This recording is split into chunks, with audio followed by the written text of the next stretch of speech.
नमस्कार, मैं हूं जितेंद्र दीक्षित।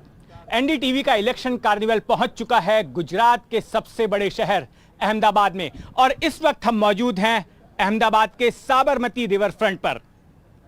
अहमदाबाद पहुंचने से पहले ये इलेक्शन कार्निवल देश के कई शहरों से, कई संसदीय सीटों से गुजरकर यहां पर पहुंचा है। तो हमारे साथ मौजूद हैं हमारे सहयोगी और इस कार्निवल के ड्राइवर, इस ट्रक के ड्राइवर सोनू से हम जानते हैं कि आखिर कितने किलोमीटर का सफर इस ट्रक ने तय किया है और कहां-कहां से गुजरकर ये ट्रक यहां पर पहुंचा है। सोनू, ये बताओ कि अब तक कितने किलोमीटर का सफर तय कर चुका है ये कार्निवल? सर 4300 कुछ किलोमीटर चल चुका है अभी तक। अच्छा, और कहां-कहां से गुजर कर आया है ये? सर दिल्ली से जो है हम गए हरिद्वार से मेरठ से वृंदावन से पहुंचे हम जो है भरतपुर से मैनपुरी और मैनपुरी से गए हम जो है लखनऊ से अयोध्या से जो वाराणसी से गए हम जो है अपना छपरा से पटना से जो है हजारीबाग से जो है जमशेदपुर से रांची से गए अंबिकापुर से रायपुर से आए भोपाल से इंदौर, आज गुजरात में। तो बिल्कुल आपने सुना कि कितने राज्यों से, खास करके उत्तर और मध्य भारत के कई सारे राज्यों से घूमते हुए ये कार्निवल यहां पर पहुंचा है। और अगर इसमें ट्रक की बात करूं तो इस वक्त आपको ये ट्रक खुला हुआ नजर आ रहा है। एक मंच की शक्ल ले ली है इस ट्रक ने, लेकिन जब ये चलता है, जब ये मूवमेंट करता है तो ये ट्रक पूरी तरह से बंद होता है और इसको खोलने में 2.5 से 3 घंटों का वक्त लगता है। तो जो भी हमारी मंजिल होती है वहां पर ये ट्रक पहुंचता है और उसके बाद ये एक मंच की शक्ल अख्तियार कर लेता है। तो आइए बात करते हैं गुजरात की। तो गुजरात में इस वक्त सबसे बड़ा सवाल यही है कि क्या गुजरात के जो स्पेशल 26 हैं वो वापस आ पाएंगे। मैं स्पेशल 26 इसलिए कह रहा हूं क्योंकि गुजरात में 26 लोकसभा की सीटें हैं और स्पेशल इसलिए क्योंकि ये प्रधानमंत्री नरेंद्र मोदी का होम स्टेट है। अगर गुजरात की बात करें तो बीजेपी का इतिहास गुजरात से जुड़ा रहा है। 1984 में जब बीजेपी की पहली बार लोकसभा में एंट्री हुई थी और 2 सीटें जब बीजेपी ने जीती थी तो उनमें से एक सीट गुजरात से थी। यहीं से पास में मेहसाणा है। मेहसाणा की एक सीट बीजेपी ने जीती थी और तब से लगातार जीतते चले आ रही है। इसके अलावा अगर यहां की विधानसभा की बात करें तो बीते 3 दशकों से लगातार यहां पर विधानसभा में बीजेपी का कब्जा रहा है। बीजेपी की यहां पर सरकार रही है और बीते 2 चुनावों से 2014 और 2019 26 की 26 सीटें बीजेपी ने हासिल की हैं। लेकिन क्या वैसी ही तस्वीर इस बार भी बरकरार रह पाएगी और इस बार की चुनावी तस्वीर गुजरात की क्या है, यह हम समझने की कोशिश करेंगे। और इसके लिए मेरे साथ कुछ खास मेहमान इस कार्निवल में जुड़ने वाले हैं, हम उनसे चर्चा करेंगे। हमारे साथ में वरिष्ठ पत्रकार और यहां के एक्सपर्ट भी होंगे। इसके साथ ही जो 2 बड़ी राजनीतिक पार्टियां हैं, बीजेपी और कांग्रेस, उनके प्रतिनिधि भी होने वाले हैं।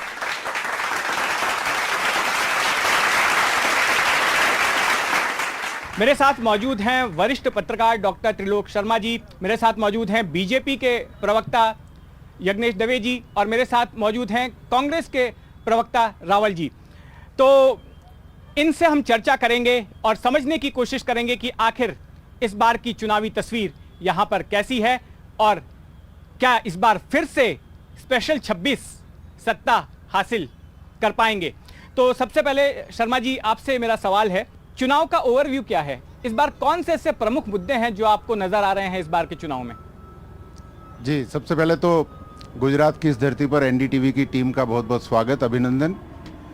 जैसा कि आपने शुरू में बताया कि पिछले कई वर्षों से, बल्कि कुछ दशकों से यहाँ भाजपा हमेशा सत्तारूढ़ रही है और 2014 और 2019 के चुनावों में तो लोकसभा में 26 की 26 सीटें भाजपा ने जीती हैं।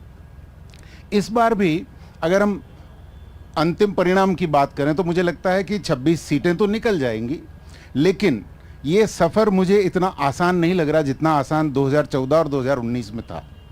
कारण बहुत सारे हैं, मैं एक एक करके कुछ कारणों को बताना चाहूँगा, लेकिन उससे पहले क्योंकि ये नेशनल प्लेटफॉर्म है, गुजरात के बारे में थोड़ा बता दूं। गुजरात देश की आर्थिक शक्ति में महत्वपूर्ण योगदान देने वाला प्रदेश है।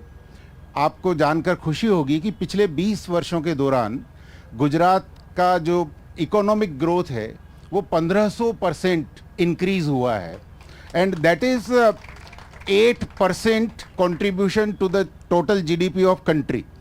पूरे भारत देश की जो टोटल जीडीपी है उसका 8% योगदान गुजरात से जाता है। गुजरात न केवल अपनी सांस्कृतिक विविधता और एकजुटता के लिए जाना जाता है, बल्कि यहाँ की डेमोग्राफी, यहाँ की टोपोग्राफी, यहाँ का कोस्टल एरिया, यहाँ की सतरंगी संस्कृति और सबसे बड़ी बात कमिटमेंट और उद्यमशीलता यहाँ के लोगों की अपनी एक पहचान है। और इसी वजह से गुजरात, जब भी भारत की बात होती है, जब भी भारत के इकोनॉमिक ग्रोथ की बात होती है, तो गुजरात का जिक्र ज़रूर से होता है। अब हम बात करते हैं राजनीतिक परिदृश्य की। तो राजनीतिक परिदृश्य में हम सबको पता है कि गुजरात हमेशा से भाजपा समर्थक रहा है। यहाँ के 68% वोटर्स भाजपा के समर्पित वोटर्स माने जाते हैं और ये संख्या अगर हम नई आने वाली जनरेशन को ध्यान में रखें तो हर चुनाव में ये संख्या बढ़ती जा रही है।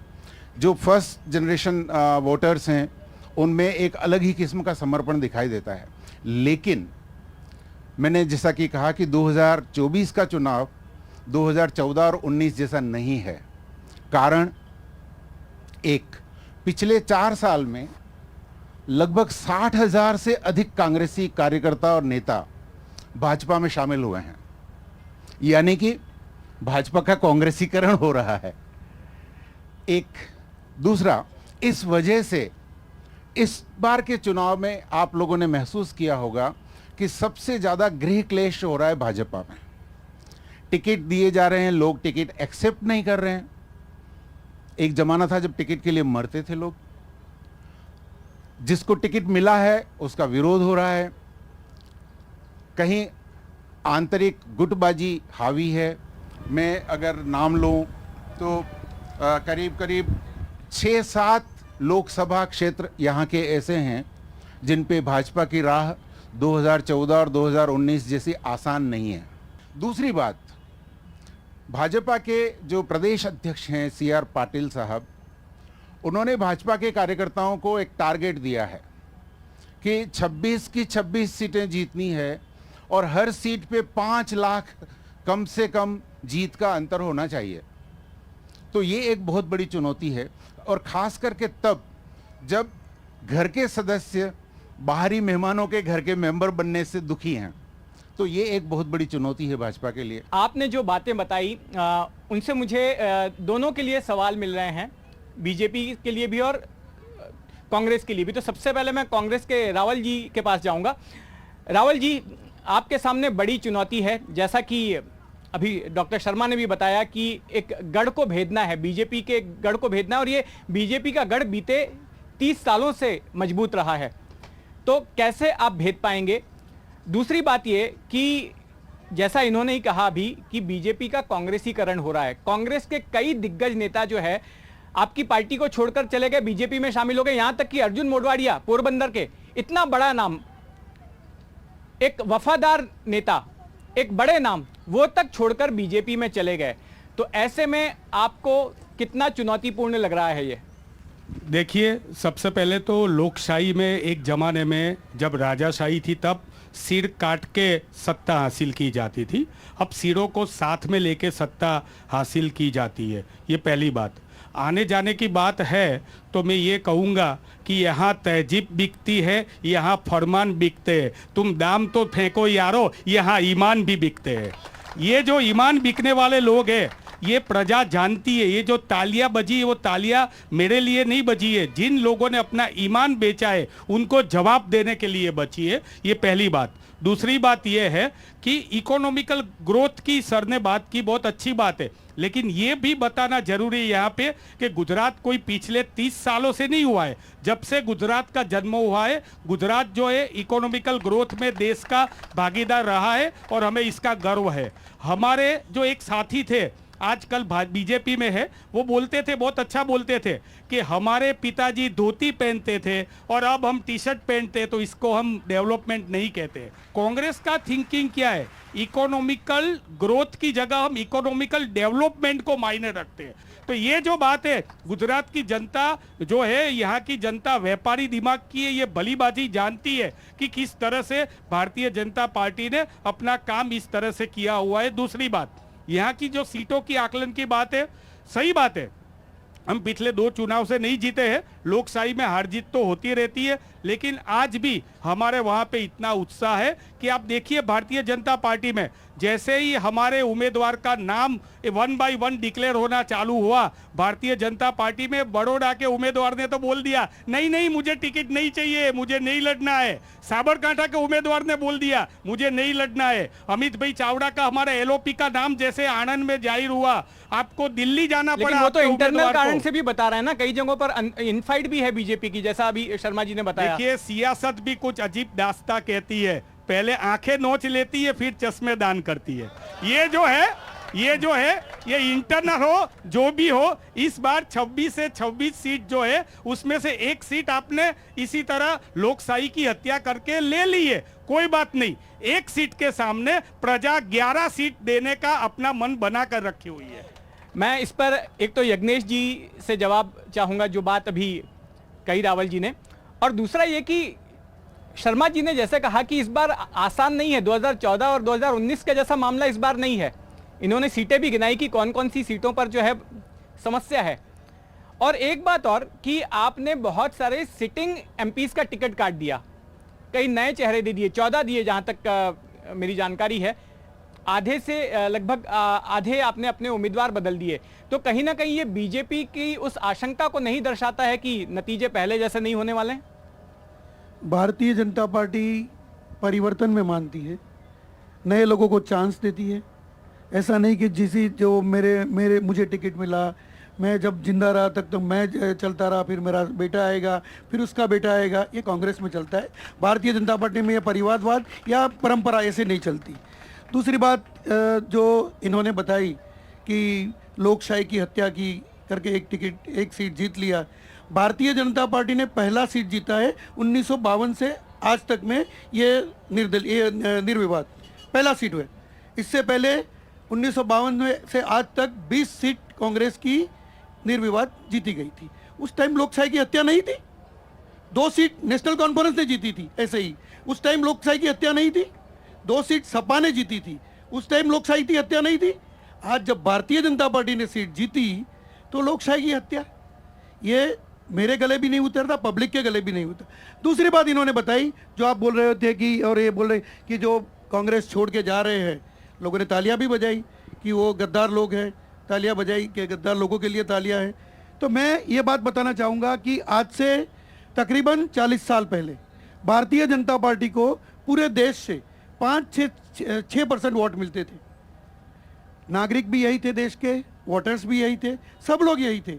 उसके बाद वही वोटर्स भारतीय जनता पार्टी को वोट देने लगे, फिर 33% वोट लेके भारतीय जनता पार्टी 2014 में भी आई, 40% से ज़्यादा वोट लेके एनडीए के साथ भारतीय जनता पार्टी फिर से आई 19 में।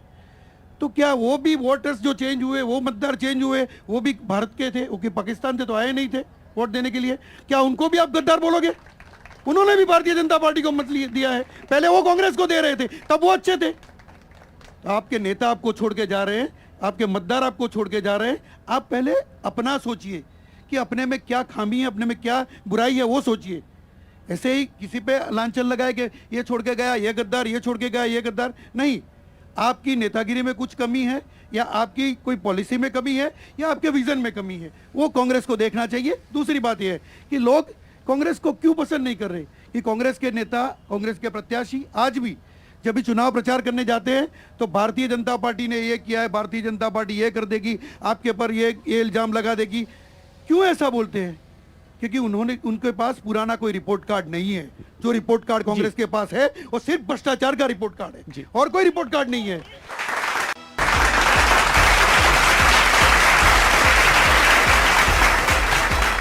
डॉक्टर शर्मा, कांग्रेस की जो दशा है इस वक्त गुजरात में, उस पर कांग्रेस के प्रवक्ता ने अपनी बात रखी, बीजेपी से दवे जी ने अपनी बात रखी, लेकिन एक तटस्थ तौर पर आप किस तरह से देखते हैं आज कांग्रेस की जो दशा यहां पर हुई है, उसके पीछे आप कौन से फैक्टर्स को जिम्मेदार मानते हैं?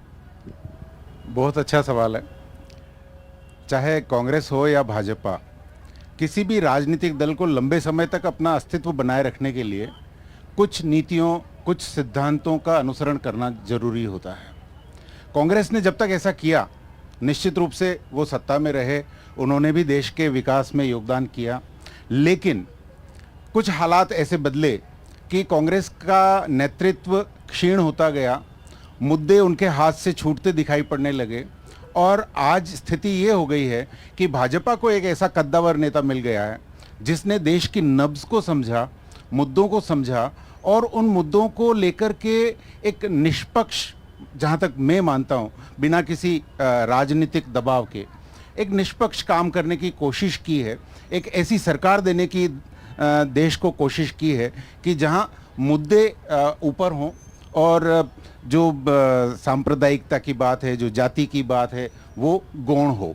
तो कहीं ना कहीं मुझे लगता है कि पिछले 2 दशकों में कांग्रेस ने एक तो अपने प्रथम पंक्ति और द्वितीय पंक्ति के नेतृत्व को सुदृढ़ नहीं किया, दूसरा उसके हाथ से नीतियां और मुद्दे फिसलते गए, जो वादे किए वो पूरे नहीं हुए कहीं ना कहीं, और यही कारण रहा कि धीरे धीरे कांग्रेस की जमीन खिसकती गई और उस जमीन पर किसी दूसरे दल यानी कि भाजपा ने अपने पांव जमाने शुरू किए।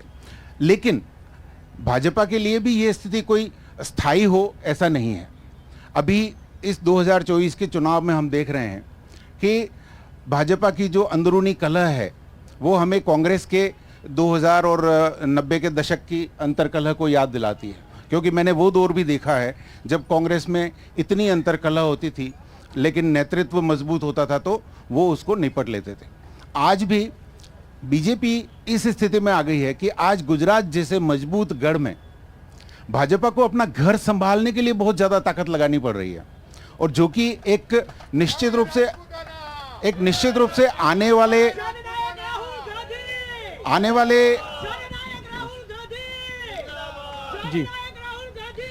जी उनको बोल लेने दीजिए। बिल्कुल, मेरा मानना है कि जनता के पास भी आऊंगा, उनको बोले, अपनी बात रखने दीजिए। मेरा मानना है कि आने वाले समय में यदि भाजपा को अपना ये गढ़ बचा के रखना है तो निश्चित रूप से कहीं न कहीं एक पुनरावलोकन करना पड़ेगा और अपने घर को मजबूत बनाने के साथ साथ अपने परिवार के सदस्यों को विश्वास में लेना पड़ेगा। ये मेरा मानना जी। है। हेमांग रावल जी, आपसे सवाल यह है कि क्या कांग्रेस वाकई में बड़ी गंभीरता से इस चुनाव को लड़ रही है? मैं इसलिए यह सवाल पूछ रहा हूं क्योंकि 2022 में जो हुआ वो ऑब्जर्वेशन है मेरा। मैं यहां पर बीते 20 सालों से गुजरात में विधानसभा और लोकसभा के चुनाव कवर करते हूं। अगर मैं पिछले चुनाव की बात करूं तो जो आक्रामकता, जो जोश बीजेपी के खेमे में नजर आ रहा था वो कांग्रेस में नहीं था। और ये किस तरह से हम कह सकते हैं, आपके कोई दिग्गज नेता यहां पर नजर नहीं आए। हां, राहुल गांधी ने इक्का दुक्का प्रचार किया था विधानसभा के दौरान, लेकिन जिस आक्रामक तरीके से बीजेपी के बड़े नेता रोड शोज कर रहे हैं, हजारों की भीड़, लाखों की भीड़ के साथ रैलियां कर रहे हैं, वैसा कुछ कांग्रेस की तरफ से ना तब होता नजर आया था, ना इस बार होता नजर आया है। ना यहां पर अभी तक राहुल गांधी आए, ना प्रियंका गांधी आई, ना सोनिया गांधी आई, ना मल्लिकार्जुन खड़गे आए, जबकि बीजेपी ने तो अपनी शुरुआत भी कर दी है। अमित शाह ने अब से 2 दिनों पहले रोड शो किया अपनी कॉन्स्टिट्यूएंसी के अंदर, गांधीनगर के अंदर। तो क्या, कितनी गंभीर है कांग्रेस इस चुनाव को लेकर? बहुत अच्छा प्रश्न पूछा। आपके माध्यम से आज मैं पहली बार डिक्लेयर कर रहा हूं कि 4 दिन के अंदर प्रियंका जी गुजरात में आ रही है, उसके बाद 2 दिन बाद राहुल जी यहां पे आ रहे हैं, सभी हमारे बड़े नेता यहाँ पे आ रहे हैं। मैं ज़्यादातर राजकीय विश्लेषक की बातों को मैं बहुत गंभीरता से लेता हूँ। इनकी एक बात उन्होंने बोला कि कांग्रेस के समय पे कांग्रेस ने कोई कुछ ज़्यादा किया नहीं है, या उन्होंने अपना जो भी वचन थे वो पूरे नहीं किए थे। तो मैं आपकी ओर से और शर्मा जी को और बाकी अपने मित्रों को भी बताना चाहता हूँ कि मनमोहन सिंह की सरकार का जो दायका था वो अधिकारों का दशका था। वो जो 10 साल थे उसमें आरटीई हमने दिया, राइट टू इंफॉर्मेशन दिया। उसी जो हमारी सरकार थी उसमें हमने राइट टू एजुकेशन दिया। उसी सरकार में हमने मनरेगा किया। तो हमने तो लोगों को देने का काम किया और भारतीय जनता पार्टी ने लोगों से छीनने का काम किया। और जुमले की बात है, यहाँ पे गुजरात में आप बोल रहे हो कि मोदी जी की गारंटी, मोदी जी की गारंटी। जरा पे कैमरा यहाँ पे आप फोकस करिए प्लीज। आप 4300 किलोमीटर चल के आए हो। यहाँ पे देखिए, ये सी प्लेन है, आप यहाँ पे मोदी जी ने गारंटी दी थी, ये सी प्लेन में बैठे थे, इसी रोड पे यहाँ पे ही यहाँ से उड़ा था और लोगों को बताया गया था कि ये सी प्लेन से लोग जा पाएंगे। आज सी प्लेन कहाँ है? सी प्लेन नहीं है। साथ में यहाँ पे महंगाई की बात करो, गुजरात के अंदर बाजू में राजस्थान है, राजस्थान में महिलाओं को 400 रुपये का सिलेंडर देते, यहाँ पे 1100 रुपये का सिलेंडर देते। यज्ञेश दवे जी, जो बातें इन्होंने अभी कही, जो इन्होंने गैस सिलेंडर की बात उठाई, जो यहाँ से सी प्लेन उड़ रहा था उसकी बात उठाई, जो तमाम मुद्दे उठाए आपने अभी सुने, आपका संक्षिप्त जवाब चाहूंगा। भारतीय जनता पार्टी और आदरणीय नरेंद्र भाई ने जितने भी वादे किए वो वादे पूरे किए। जैसे किसानों को सम्मान देने की बात थी, आज तक किसी भी सरकार ने सिर्फ जय जवान जय किसान की बात की, न जवानों को सम्मान दिया न किसानों को सम्मान दिया। सम्मान निधि की बात थी तो भारतीय जनता पार्टी ने दिया। जब घर की बहन बेटी खुले में शौच कर रही थी 70 साल बाद, तब कांग्रेस को नहीं दिखा, वो नरेंद्र भाई को दिखा। भारतीय जनता पार्टी के शासन में घर घर बिजली हुई, घर घर पानी आया, वो भारतीय जनता पार्टी के शासन में हुआ। जो सरदार पटेल, वो तो बोलते हैं कांग्रेस वाले हमारे थे, सरदार पटेल ने जो सपना देखा था वो अखंड भारत का सपना था, भारत को एक रखने का सपना था। वही सरदार पटेल का सपना कांग्रेस के शासन में पूरा नहीं हुआ। कश्मीर को अलग रखा, 2 निशान 2 प्रधान कश्मीर के थे, 370 रद्द करके भारतीय जनता पार्टी ने और नरेंद्र भाई मोदी ने और अमित भाई शाह ने पूरे भारत को एक किया, कश्मीर को भारत के साथ जोड़ दिया।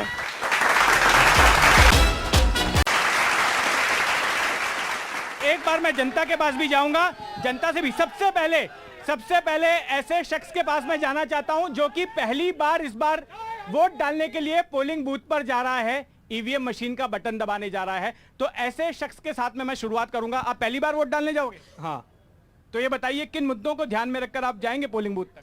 मैं भाजपा के जो प्रवक्ता है उनसे पूछना चाहता हूं कि आप बोल रहे हो कि देश में 10 साल में मोदी जी ने विकास किया है, तो मैं 2 दिन से, आजकल का युवा जो है वो सोशल मीडिया पे एक्टिव रहता है, तो मैं 2 दिन से देख रहा हूं कि गृह मंत्री जी और प्रधानमंत्री जी जो उनकी रैलियां करते हैं, भाषण करते हैं, उसमें कांग्रेस को बदनाम कर रहे हैं। मैं ये कहना चाहता हूं कि अगर आपको आपका विकास दिखाना है तो क्यों 2 करोड़ बेरोजगारी, 2 करोड़ रोजगार तो आप दे नहीं पाए। 100 दिन में गरीबी हटाने की बात थी, आज 3650 दिन हो गए और गरीबी नहीं हटी। अगर बात एम्प्लॉयमेंट की है तो अभी गिफ्ट सिटी में देखो अब कितना डेवलपमेंट। अगर बात हो रही है गुजरात से स्टार्ट करो, तो गुजरात को अभी इनकमिंग 5 इयर्स का इनका जो प्लान है उन लोगों को पक्का नहीं पता है, क्योंकि उसमें कितना डिफेंस आर्मी का खुल रहा है, राइफल्स का आ रहा है, वो सब उनको नहीं पता है। तो अगर एम्प्लॉयमेंट की बात है तो मोदी सरकार बहुत आगे है और आगे भी बहुत प्लान्स कर रही है गुजरात के लिए। बिल्कुल, कई सारे सवाल हैं जनता के बीच के, हमारे पास समय की सीमा, इसलिए मुझे लगता नहीं है कि सभी सवालों के जवाब इस छोटे से शो में हासिल हो पाएंगे, लेकिन मेरे साथ दोनों पार्टियों के प्रवक्ता मौजूद हैं, हम इनसे संक्षेप में जवाब जानना चाहेंगे। आपको लेकर काफी सवाल हैं, आपकी पार्टी को लेकर यज्ञेश जी। विपक्षी पार्टियां, ये सवाल अभी तक यहां पर कांग्रेस ने नहीं पूछा, कांग्रेस के प्रवक्ता आपके बगल में बैठे हैं, लेकिन बाकी जगहों से ये आवाज आ रही है और बीजेपी के ऊपर यह सीधा आरोप लगता रहा है कि ईवीएम को मैनिपुलेट किया जा रहा है चुनाव जीतने के लिए। हाँ, ईवीएम को मैनिपुलेट वो लोग करते हैं जो लोगों को घर में आज रोजी रोटी नहीं मिलती थी, उनको रोजी रोटी मिलने लगी, वो पब्लिक करती है। वो मतदार करते हैं जिनको विकास मिला है, वो मतदार भारतीय जनता पार्टी के लिए मैनिपुलेट करते हैं। वो लोग करते हैं जिनके घर में आज राम दिखते हैं, वो लोग करते हैं। वो लोग करते हैं, वो किसान करते हैं जिनको आज सम्मान गिना है, वो किसान मैनिपुलेट करते हैं। वो लोग आज मैनिपुलेट करते हैं जिनके घर में पहले चूल्हे जलते थे, आज देखो तो आज उनके घर में एलपीजी चलता है, वो लोग करते हैं। वो लोग मैनिपुलेट करते हैं जिनके घर में पहले बिजली नहीं थी, आज बिजली है, वो लोग बीजेपी के लिए मैनिपुलेट करते हैं। भारत की जनता मैनिपुलेट करती है, बीजेपी नहीं मैनिपुलेट करती। रावल जी, कांग्रेस का सिर्फ बात ही बतानी। रावल जी देखिए, मुद्दे बहुत सारे हैं, जनता के भी मुद्दे हैं, जिसमें कि सरकार से भी सवाल है, बीजेपी एज ए पार्टी से भी सवाल आपने भी सुने, लेकिन एक विपक्षी पार्टी के तौर पर आपको लगता नहीं है कि कांग्रेस जो है इन मुद्दों को सशक्त तरीके से उठाने में अब तक विफल रही है या कमजोर नजर आई है? ये सवाल आपसे भी है और डॉक्टर शर्मा से भी मेरा यही सवाल है। पहले आप दे दीजिए, फिर मैं शर्मा जी से पूछूंगा। देखिए, यहाँ पे जब माननीय वड़ा प्रधान नरेंद्र मोदी जी आते हैं, अमित शाह जी आते हैं, तो 30-30 किलोमीटर के रेडियस में हमारे जो नेता है, हमारे जो कार्यकर है, उनको हाउस अरेस्ट किया जाता है। यहाँ पे सिर्फ काले झंडे दिखाया। सूरत में हमारे कार्यकर्ता ने सिर्फ काले झंडे दिखाए, तो वो काले झंडे दिखाए तो उनको पासा कर दिया। शर्मा जी आप बोलिए। मैंने जनता के सवाल, बीजेपी की सफाई, कांग्रेस की सफाई, सारी बातें सुनी। मेरे मन में कुछ सवाल और कुछ स्पष्टीकरण हैं। ईवीएम मशीन में खराबी की बात की जाती है, तो इसके जिम्मेदार न तो कांग्रेस को हम ठहरा सकते, न बीजेपी को हम ठहरा सकते। एक वोटर के नाते, एक सशक्त नागरिक के नाते हमारी जिम्मेदारी है। हम देखते जा रहे हैं कि पिछले कई सालों से चुनावों के मतदान का प्रतिशत हमेशा गिर रहा है। जो जोश हम यहाँ दिखा रहे हैं, क्या वही जोश हम मतदान के दिन नहीं दिखाना चाहिए? तो पहली बात मेरी सबसे अपील है कि जिस दिन वोटिंग हो उस दिन आप घर घर जाकर के लोगों को इस राष्ट्रीय पर्व में शामिल होने के लिए प्रेरित करें, ज़्यादा से ज़्यादा वोटिंग करवाएं, ताकि मतदाता तय कर सके कि सत्ता किसके हाथ में रहनी चाहिए। जब भी कोई राजनीतिक दल सत्ता में आता है तो उसके सामने हजार तरह की चुनौतियां होती है, चाहे वो कांग्रेस हो चाहे बीजेपी हो। जो दल समझदारी से जनता की नब्ज को समझते हुए जनता की समस्याओं को सुलझाता है, उस दल की सरकार को हमें सफल सरकार मानना चाहिए और उसी सरकार को वापस बनाने के लिए वोट देना चाहिए। मेरा मानना है कि अगर पिछले 30 सालों से हम मतदाता अगर किसी सरकार को चुन रहे हैं तो उसको हमें गाली देने का हक नहीं है। अगर वो सरकार काम नहीं कर रही है तो आप मतदान के दिन दिखाइए अपनी ताकत। और अगर हम सबको लगता है कि मतदाता परिणाम बदल सकता है, तो ये बात अपने आप बेमानी हो जाती है कि ईवीएम मशीनों में कुछ गड़बड़ है, क्योंकि ईवीएम मशीनों पे तो हमको भरोसा करना पड़ेगा। आज सुप्रीम कोर्ट ने भी ये कहा है कि केवल संदेह के आधार पर हम किसी बात का फैसला नहीं सुना सकते। तो संदेह के आधार पर हमको काम नहीं करना है। जो हमारे राष्ट्र की एक निष्पक्ष संस्था द्वारा व्यवस्था है चुनाव की, उसका हमें सम्मान करना चाहिए और उस राष्ट्रीय पर्व में ज़्यादा से ज़्यादा लोग भाग लें, ये हमको प्रयास करना चाहिए। और ये मंच, शायद एक मकसद इस मंच का यही है कि मतदान के प्रति जागरूकता आए, अधिक से अधिक लोग मतदान करें और अपनी भावनाएं वोट के रूप में अभिव्यक्त करें। तो मुझे लगता है कि समस्याओं का समाधान ज़्यादा प्रभावी तरीके से हो बिल्कुल। पाएगा। अब हम इस चर्चा के आखिरी दौर में हैं। मैं एक एक सवाल आप दोनों से पूछना चाहूंगा। आपसे मेरा सीधा प्रश्न है कि गुजरात की 26 सीटों में से कांग्रेस कितनी सीटें जीतने की उम्मीद कर रही है? बीजेपी का खाता ऑलरेडी खुल चुका है सूरत से। देखिए, गुजरात के अंदर आज कांग्रेस के डबल डिजिट से ज्यादा जीतने वाली है, क्योंकि जनता परिवर्तन चाहती है। तो परिवर्तन जो है वो कांग्रेस को ज्यादा से ज्यादा सीटें दिला के और 10 से ज्यादा सीट कांग्रेस को मिलेगी। यज्ञेश जी, आप क्या कहेंगे? 26 में से एक तो अब तो 25 सीटें बची हैं, 25 में से कितनी? गुजरात में 26 सीट है। 26 में से एक सीट तो भारतीय जनता पार्टी के खाते में चली गई है। बाकी बची 25 सीटें। 25 सीटों में से 23 सीटों में कांग्रेस अपना प्रत्याशी खड़ा की है और 2 सीटों में कांग्रेस ने अपने आम आदमी के प्रत्याशी खड़े किए। वही कांग्रेस है जो पहले गुजरात में तो 2022 में बोल रही थी कि आम आदमी पार्टी वो भारतीय जनता पार्टी की बी टीम है, अब वो उनकी ए टीम हो गई है। और वो पार्टी के साथ वो लोग बैठे हैं कि जिनके मुख्यमंत्री से लेके आधे लोग जेल में हैं और आधे लोग बेल पे हैं, उसके पास वो लोग बैठे हुए।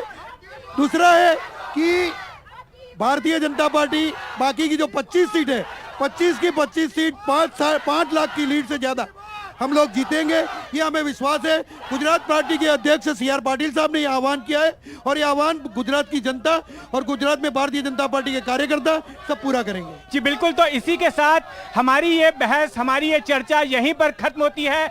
आप सभी से गुजारिश है कि 7 मई को गुजरात में मतदान है। आप सभी लोग खुद तो वोट डालने जाएंगे ही, अपने साथ बाकी के लोगों को भी मतदान के लिए जरूर ले जाइए। यह NDTV की अपील है। जय हिंद।